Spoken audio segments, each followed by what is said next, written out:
Hello dear student, आप सभी का हमारे यूट्यूब चैनल पे एक बार फिर से बहुत बहुत स्वागत है। तो यहाँ पे लेके आए हैं हम जो अभी फिलहाल में माइक्रोबायोलॉजी CUET 2024 का एग्ज़ाम हुआ था 11th ऑफ द मार्च को। तो उसका हम मेमोरी बेस्ड क्वेश्चन लेके आए हैं। और अगर हम लेवल की बात करें तो जो भी लोग एग्जाम देके आए उन्होंने बोला कि बहुत ही सिंपल क्वेश्चन आया था। तो इसीलिए मैं आपको कहता हूँ कि एग्जाम के लिए इतना सीरियस होने की लिए ज़रूरत नहीं है। आप अपना बेसिक ही क्लियर कीजिए, उससे ही आपका हो जाएगा। बेसिक क्लियर रहेगा तो आप आराम से क्वेश्चन लगा लोगे। यहाँ देखोगे 30+ क्वेश्चन है मेमोरी बेस्ड। देखो आपको मैक्सिमम चीज़ें आते हैं। देखो ये वीडियो अगर आप देख रहे हैं तो जो अभी बॉटनी के लिए, लाइफ साइंस के लिए एग्जाम होने वाला है उसके लिए भी हेल्पफुल रहेगा, क्योंकि यहाँ पे हम डिटेल डिस्कशन करने वाले हैं। ठीक है। और साथ में ये भी बताऊंगा कि अगर आप CUET 2025 के लिए असिस्टेंट प्रोफेसर के लिए तैयारी कर रहे हैं तो हमारे पास कोर्स और मॉक टेस्ट अवेलेबल है। इस नंबर पे आप कांटेक्ट कर सकते हैं। ठीक है। तो भाई अगर हमारे चैनल पे नए हो तो सब्सक्राइब कर देना। ठीक। और चलो आगे बढ़ते हैं। तो पहला क्वेश्चन आया था हमारे माइक्रोबायोलॉजी के पेपर में कि जो स्नो का कलर होता है, अलग अलग कलर, वो किसके वजह से होता है। तो वहां पे ऑप्शन में दिया गया था, क्या दिया गया था? ऑप्शन में था क्लेमाडोमोनास निवेलिस। ऑप्शन में था क्लेमाडोमोनास निवेलिस, तो यही होगा। और क्लेमाडोमोनास निवेलिस जो होता है वो क्या कराता है पता है? वो कराता है रेड कलर ऑफ स्नो। क्या कराता है जी? रेड कलर ऑफ स्नो करवाता है। और ये किसकी वजह से होता है? ये होता है एक हिमेटोक्रोम पिगमेंट, उसके रेस्टिंग जो रेस्टिंग पिगमेंट होता है वहां पे, हिमेटोक्रोम पिगमेंट की वजह से होता है। कहाँ से होता है? जो उसका हिप्नोस्पोर होता है वहां पे ये मिलता है। तो उसके वजह से होता है रेड कलर ऑफ स्नो। अब देखो और सारे एल्गी हैं जो अलग अलग कलर देते हैं, जैसे क्लैमाडोमोनास एलोस्टेंसिस है। एलोस्टेंसिस ये कौन सा कलर देती है पता है? ये ग्रीन कलर कराती है, green colour of snow, green colour of snow कराती है ये। ठीक है। और फिर आपका पता है जैसे एक होता है ब्लैक कलर का स्नो। ब्लैक कलर का ये किसके द्वारा होता है पता है? ब्लैक कलर का स्नो होता है स्कोटिएला, स्कोटिएला निवेलिस से। या एक और एल्गी है, क्या आप गेस कर सकते हैं? वो है आपका रैफिडोनेमा। रैफिडोनेमा, रैफिडोनेमा से होता है। एक और कलर का होता है, जैसे वो होता है जैसे ब्लू कलर कहते हैं, blue colour of snow. Blue colour किससे होता है? तो ब्लू कलर ऑफ स्नो होता है एनसाइलोलेमा से, एनसाइलोनेमा से। ठीक। एनसाइलोमा से या एनसाइलोमेना जो भी है। अब देखो दो चीज और होता है, एक रेड कलर ऑफ सी। ठीक है। रेड कलर ऑफ सी किससे होता है? रेड कलर ऑफ सी अगर ये पूछे तो आप क्या लगाओगे? आप लगा के आते ट्राइकोडेस्मियम इरिथ्रियम, ट्राइकोडेस्मियम।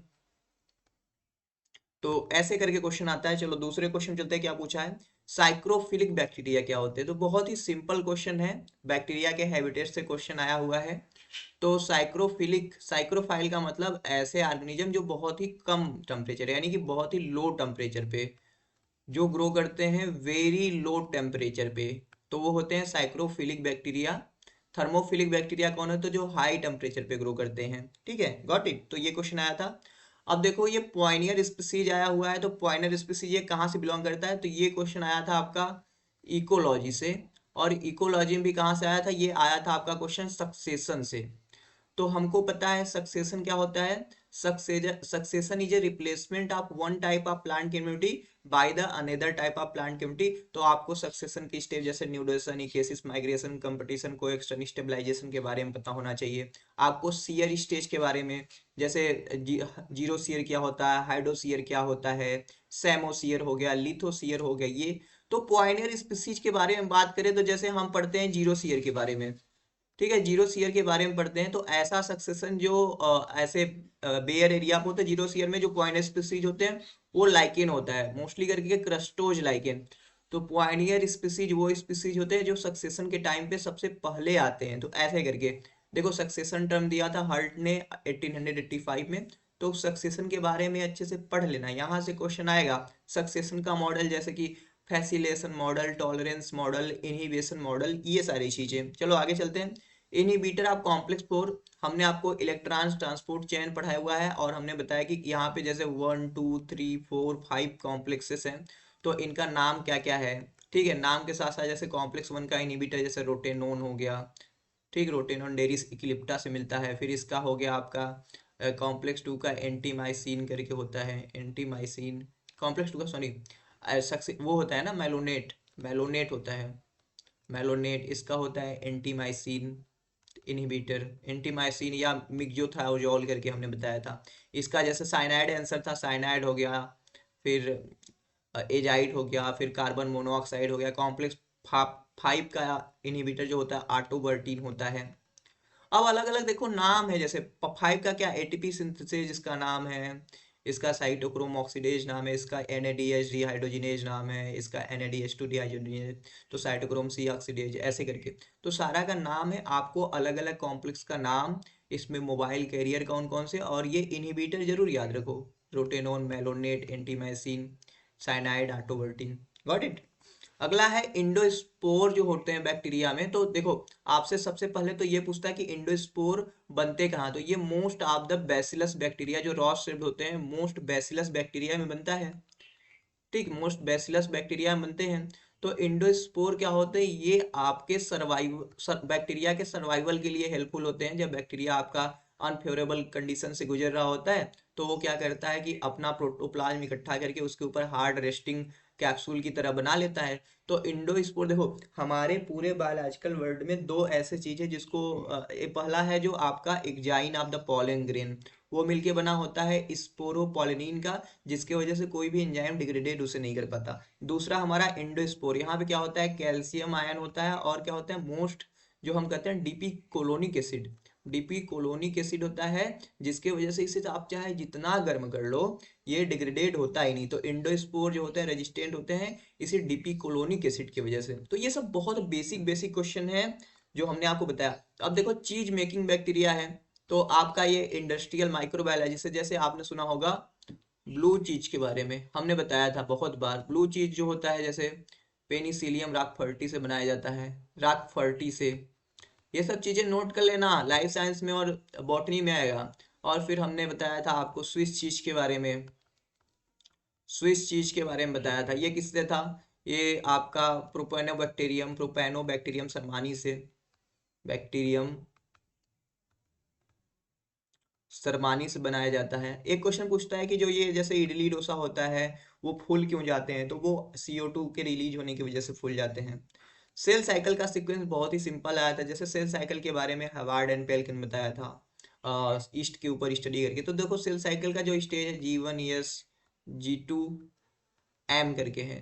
तो ये भी ध्यान रखना, जैसे ये भी हो सकता है लेकिन ऑप्शन में अगर जैसे S1 G2 M G1 दिया रहे तो ये भी सही है, या आपका आंसर में यम G1 S G2 दिया जाए, तो क्योंकि ये साइकिल है ना, तो साइकिल कहीं से भी शुरू हो सकता है, तो ये मोस्ट करेक्ट है। ठीक, तो आपको जैसे सेल साइकिल के सीक्वेंस में जैसे एस में क्या होता है आपका डीएनए का डुप्लीकेशन होता है, G2 में क्या होता है माइटोकॉन्ड्रिया एंड क्लोरोप्लास्ट का डुप्लीकेशन होता है, G1 में पॉलीमरेज का सिंथेसाइज होता है, एस में स्टोन प्रोटीन का सिंथेसिस होता है। तो सेल साइकिल की स्टेप के बारे में पता हो, बहुत ही सिंपल चीज है। अब जीयूजी कोड फार, तो हमने कोडान के बारे में ट्रिक भी बताया हुआ है, और देखो जीयूजी पूछा भी है। तो जीयूजी से क्या होता है, आपका ये कोड करता है मेथियोनिन को, methionine is the initiator codon, methionine को कोड करता है। और मेथियोनिन को ये भी AUG या GUG कोड करता है, तो आप ध्यान में रखना, वैलिन नहीं होगा, ठीक है, ल्यूसिन वैसिन नहीं, तो ये मेथियोनिन होगा। तो मेथियोनिन किस हार्मोन को सिंथेसाइज करवाने का काम करता है पता है, वो है एथाइलिन। याद कर लेना, एक्स्ट्रा पॉइंट बता रहा हूँ।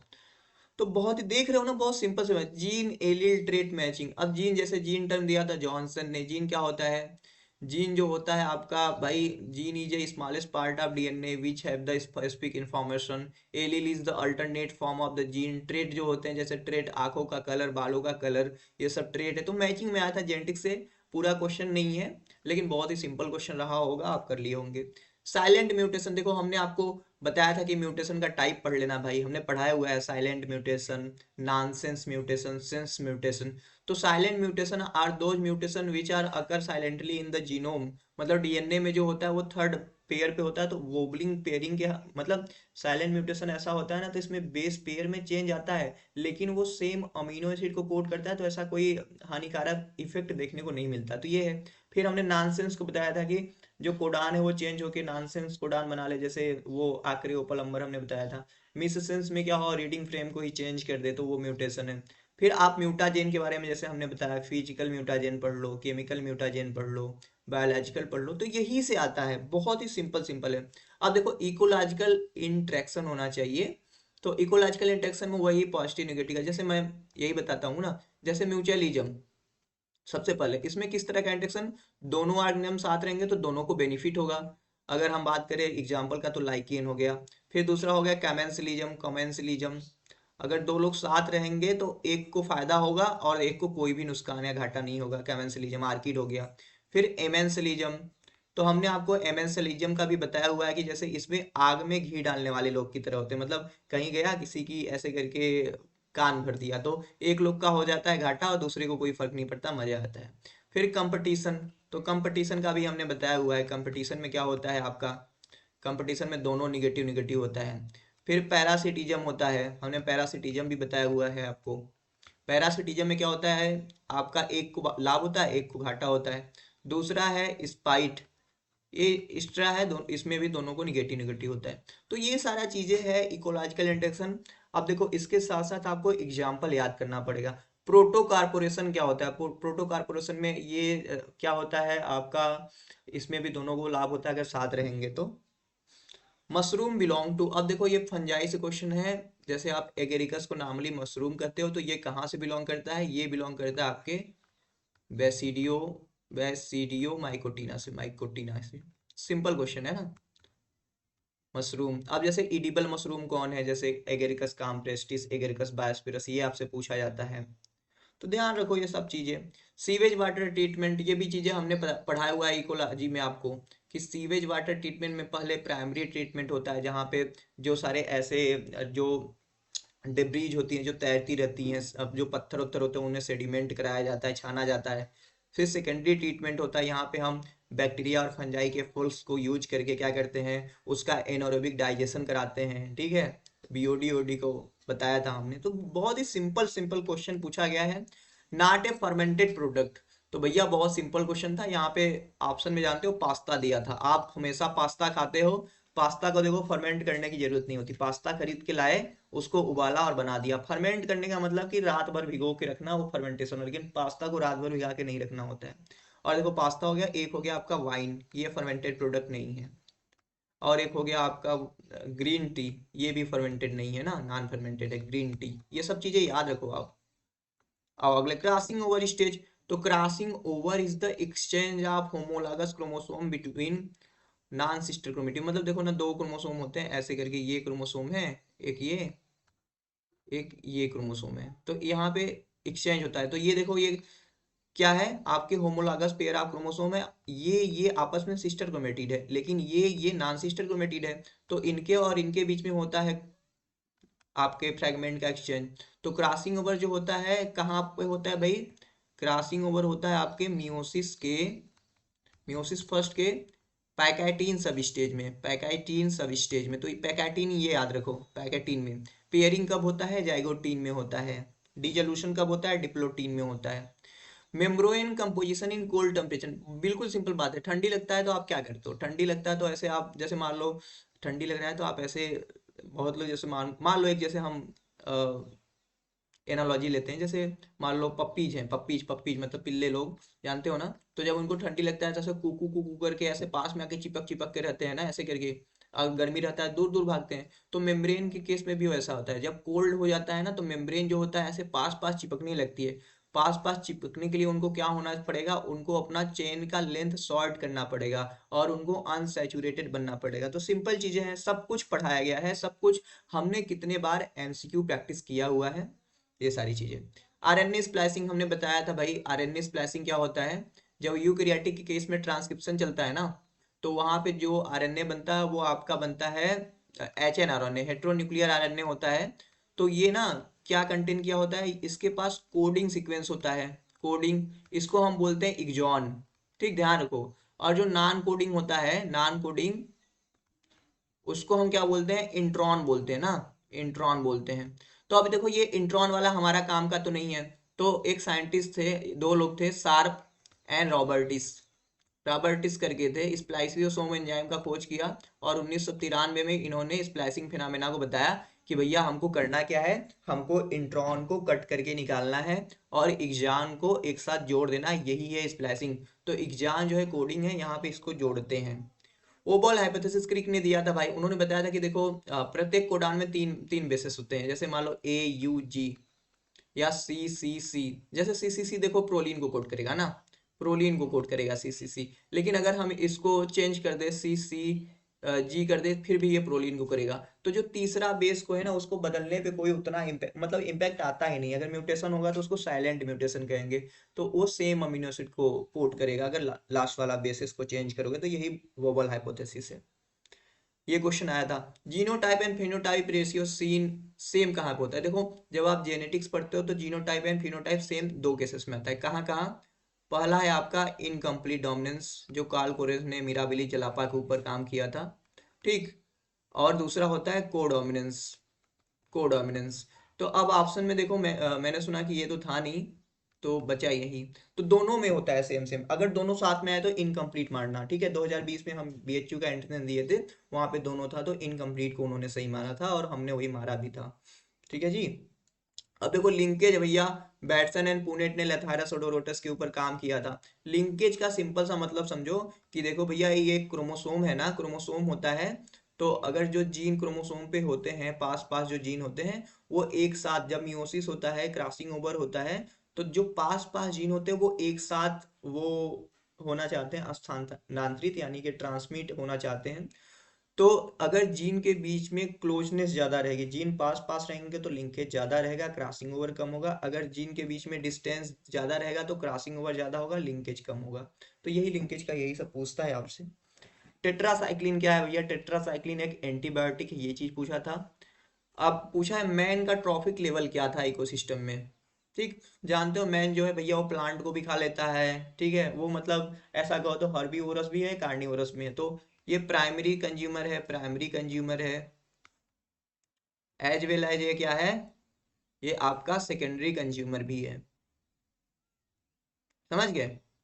देखो प्लांट एनिमल मतलब हम लोग चले जाएं धरती से, इंसान गायब हो जाए, धरती हरी भरी हो जाएगी, प्लांट लोग रह लेंगे, लेकिन हम लोग प्लांट के बिना नहीं रह सकते। बहुत लोग ऐसे कहते हैं कि भैया हम तो नॉन वेजिटेरियन है, ऐसे करके हम हमको नहीं, लेकिन डायरेक्टली या इनडायरेक्टली हम प्लांट के ऊपर ही डिपेंड करते हैं।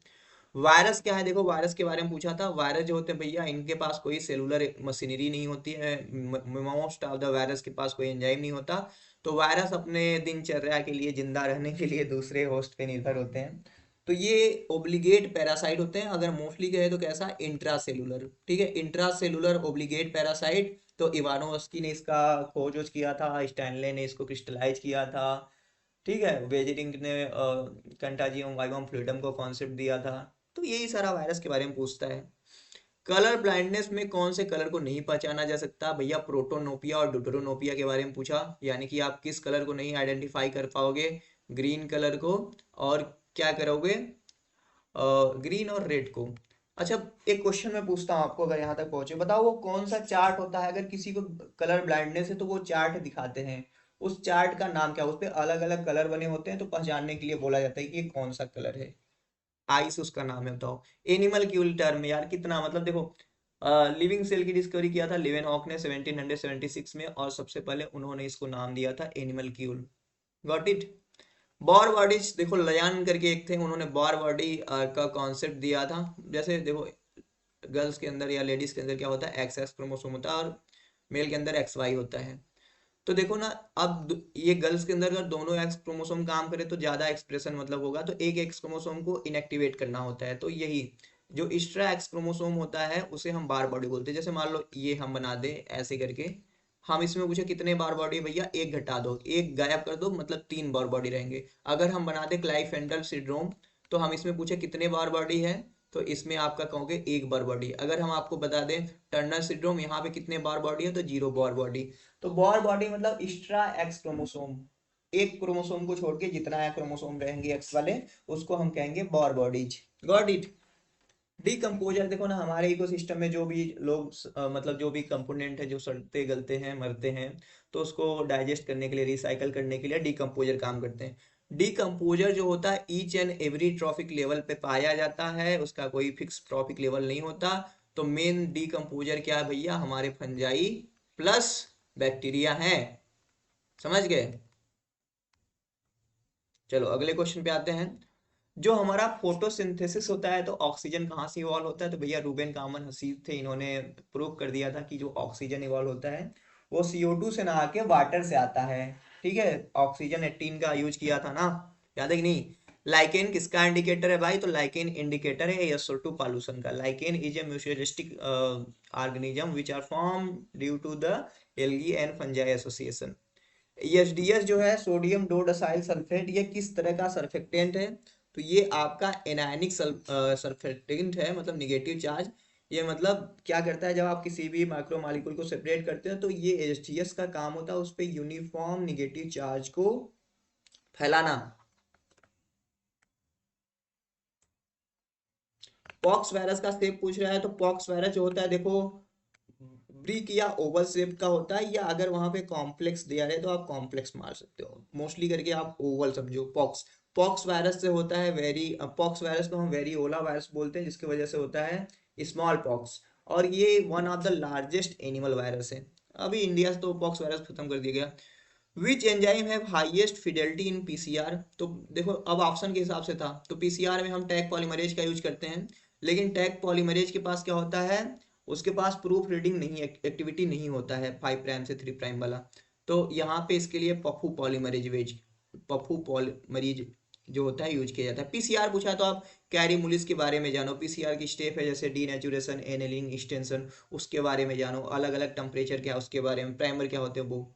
HIV किसको अफेक्ट करता है, तो ये HIV जो होता है देखो, लक मुटनागोयन ने इस वायरस की डिस्कवरी की थी, और ये T हेल्पर सेल को डिस्ट्रॉय कर देती है, TS सेल्स को। और HIV is the human immunodeficiency virus, जिसकी वजह से होता है एक्वायर्ड इम्यूनोडिफिशियंसी डिजीज, ऐसे करके एड्स होता है ना, सिंपल। तो इस तरीके से अच्छा एक और, हाँ तो कलर ब्लाइंडनेस ये भी देख चुके हैं। तो हमने सारा क्वेश्चन जो देख लिया माइक्रोबायोलॉजी का, जो कि था मेमोरी बेस्ड। ठीक है, तो बहुत ही सिंपल सिंपल क्वेश्चन पूछे गए थे।